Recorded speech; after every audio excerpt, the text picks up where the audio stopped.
Okay, ready? We got you from the rear on the treadmill here. We're going to get you going. Now let me jump that into slow.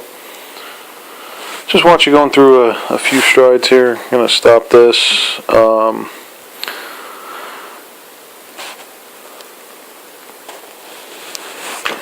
Alright.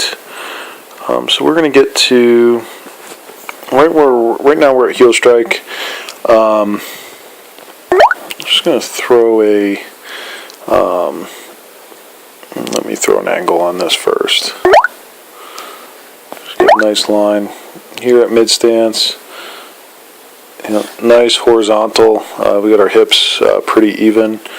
We're going to see pretty quickly as you move through what we call mid stance when one foot is in contact with the ground.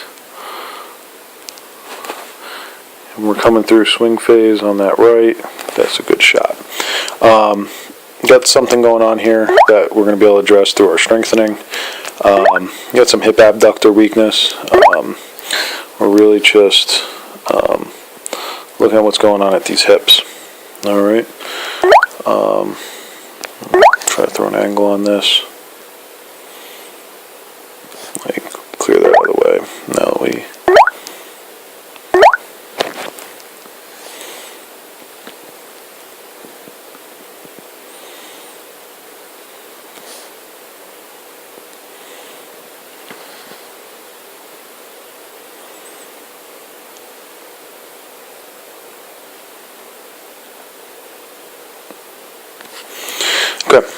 so we're looking at some hip drop here.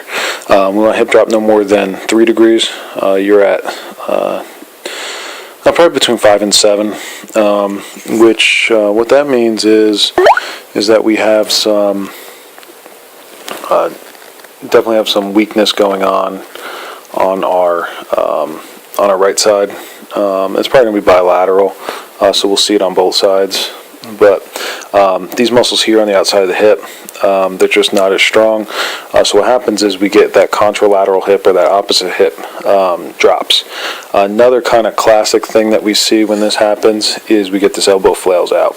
So we see the elbow flail out to the side. We get some space in there. We want to keep those elbows nice and tight. That elbow kind of jumps out, trying to gain some lateral stability, so it throws it out, trying to catch your balance. So we'll see that. The other thing that we sometimes see is we see this knee kind of get a varus knee, which means that the lateral aspect of our knee is outside of the outside of our foot. We can kind of see that a little bit. Hip drop's not severe, but we can definitely work on it through strengthening. A good thing is the strengthening program that you are on right now is addressing these things, so we should see this get better pretty quickly. Okay, just going to go to the just to the other side, just so we can look at how we are mid stance on that. Okay, and we're going to go pop an angle on that one as well.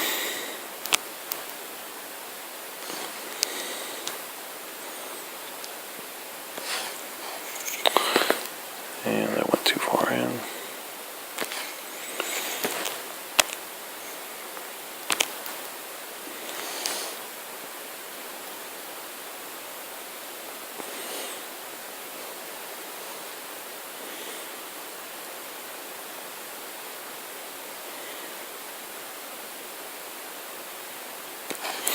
Okay, so same thing. This side, we're probably a little more on this side. I'm assuming that you're right hand dominant, which means our left side sometimes a little bit weaker. But we can tell that this side. Just look at how much further that elbow's going out. Look at all that space that we're creating there. Definitely a good picture of where we're at. Good thing is we got some good knee flexion going on. I can tell that by how high your foot is. I like seeing that.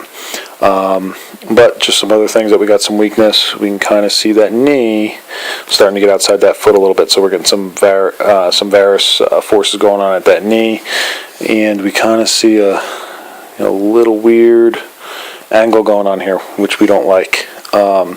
We don't want any extra stress going on the lateral structure of that knee. We don't want any IT band issues. We want to get these, really get these hips as strong as possible. Those outside abductor muscles, which help stabilize that knee and stabilize this hip, we want to get those nice and strong.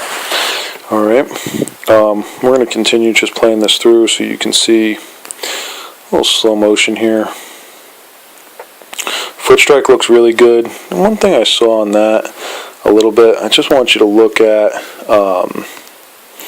just take a look at what kind of goes on at your foot. You get a little pronation going on that side. Just watch this. If you look right into this area of our ankle, we're just going to see it kind of collapse a little bit.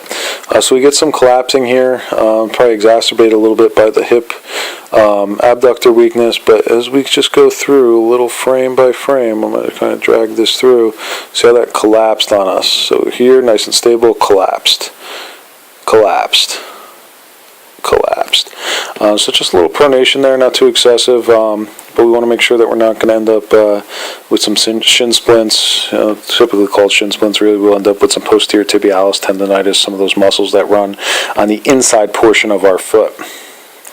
All right, so continuing through, foot strike looks good. We got some overstride going on, which we addressed in your side video, but here, coming through, looks good. We're not collapsing too much on that left, and we kind of get that, collapsing a little bit here,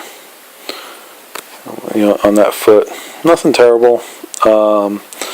But I'd be curious. It looks like you are, can't really tell what kind of shoes you are in, but it does not, I don't really see a big gray insert, so I'm assuming that you are not in a stability shoe, which may help as well. But we're just going to keep peeking through. Big hip crash. Watch, we definitely got to work on those, on that. The other thing I want you to notice, what you can kind of see in this, just want you to look at how much, because you're overstriding, how much you are moving up and down. Alright, so just look at that vertical oscillation. Up and then down. We're wasting a lot of energy coming up and then down. Up and then down. Alright, we want to be going forward. Alright, part of that is we get that foot so far in front of us, our body has to go up to get past it because we're overstriding there.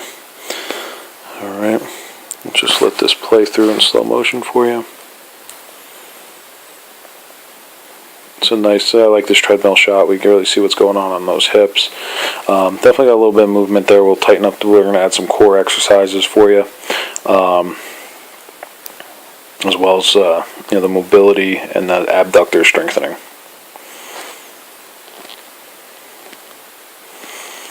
Okay, that is your rear view on the treadmill.